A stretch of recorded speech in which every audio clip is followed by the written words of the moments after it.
Welcome back to the survival journey of the bamboo forest goddess. Today, our kung fu master, endowed with superhuman strength, faces a challenge like never before.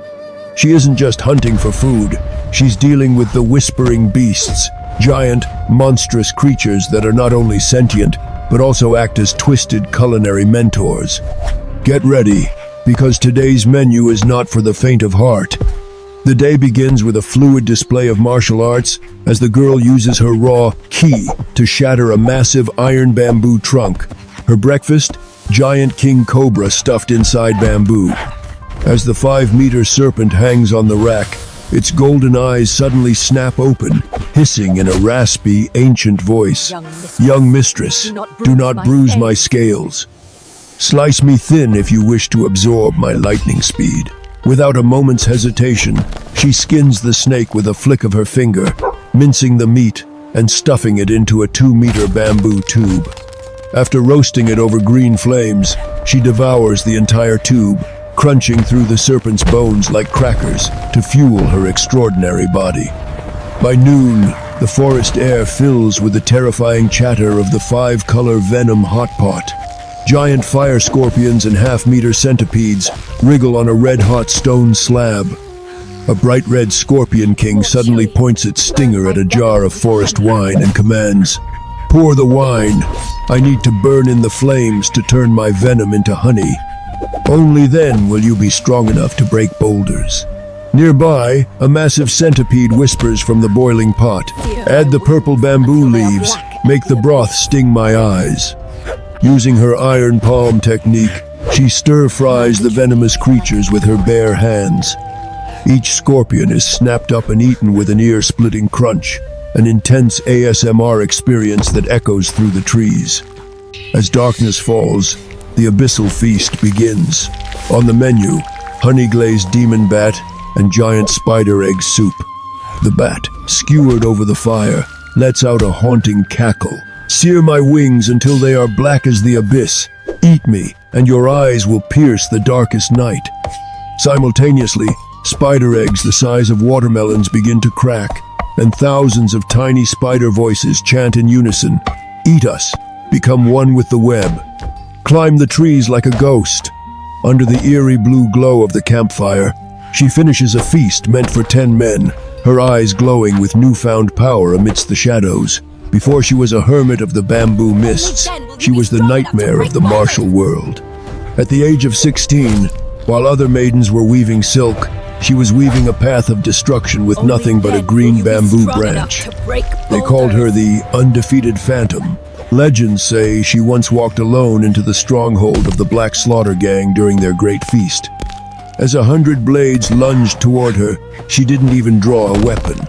With her left hand, she decimated their ranks, using blinding leg strikes, while her right hand never stopped tearing succulent meat from a 200-kilogram mutant boar.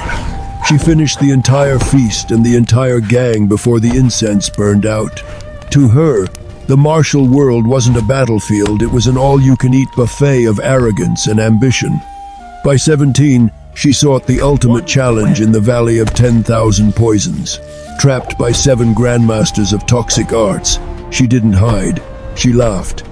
As they unleashed their deadliest swarms, she reached out and plucked giant face demon spiders and king centipedes from the cavern walls, eating them alive as if they were common snacks.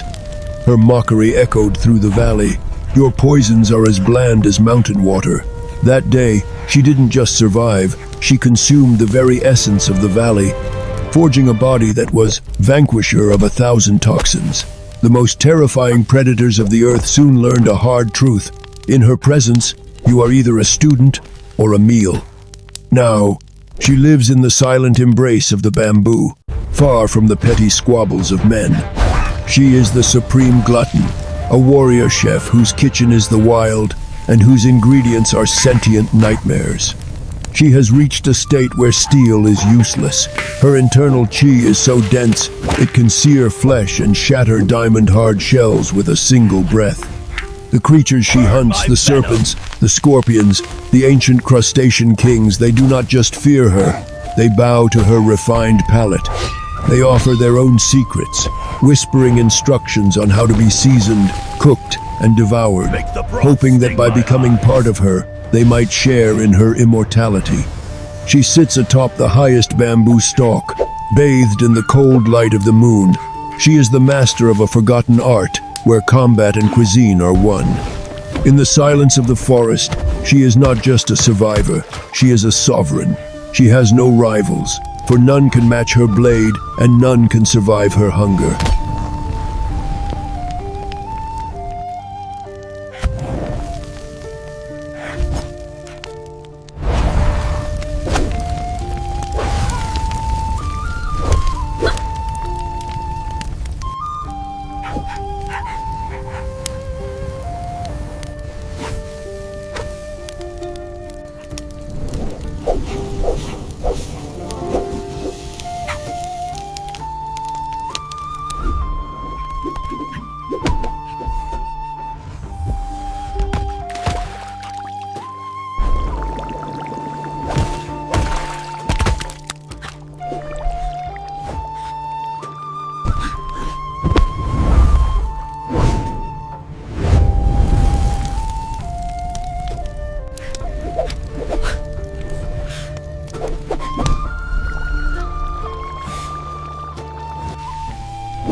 The martial world still whispers her name in fear, but she only listens to the crackle of the fire and the sizzling of the next legendary beast.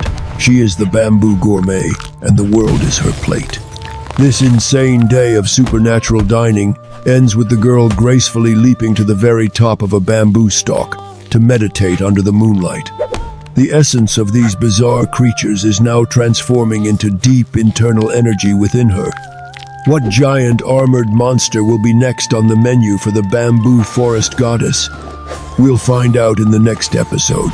Thank you for watching this legendary hunt. Until next time, stay hungry for the extraordinary.